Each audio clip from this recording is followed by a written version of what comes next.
Is there a key example, a client testimony type thing of where this model really paid off and made them that money and then some on the back end? Yeah, I mean, a great question.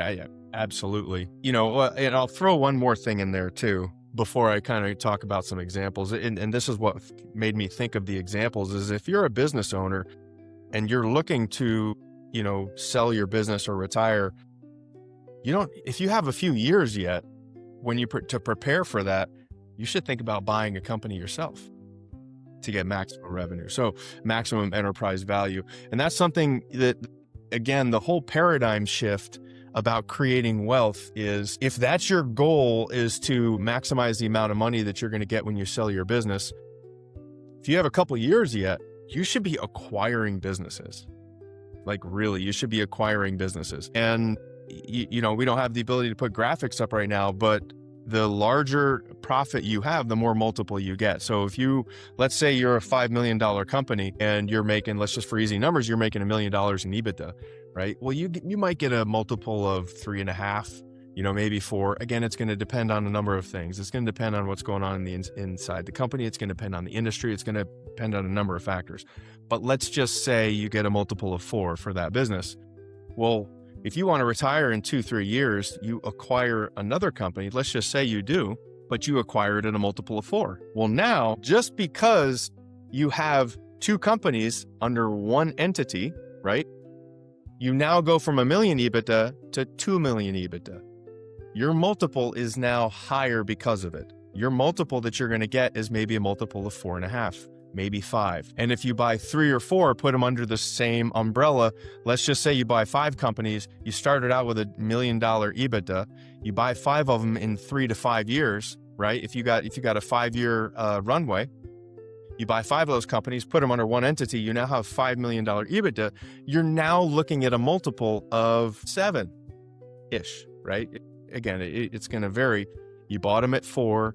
You're going to sell them at a multiple of 7. You're making $1 million out of thin air. And the reason for that is because you're now attracting a new class of buyer. You're now attracting private equity companies that are willing to pay you handsomely and pay you a higher multiple for that same EBITDA, right? Or maybe you would go after a strategic buyer. It just depends on really what you're attracting. So, as far as references, not references, but yeah, case studies, absolutely.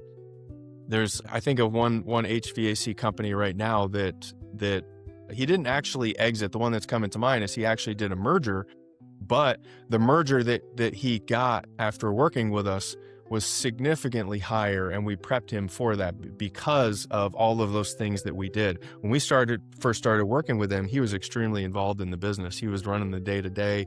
He was working basically 80 hours a week. After 2.5 years of working together, he wasn't doing anything at all, really, except working on maybe high-level relationships. We took him and we removed him 100% from all of the relationships. We hired a sales guy. Prior to that, he was doing all the sales. We hired an outside salesperson who was doing now the commercial sales, and now that person maintains those relationships.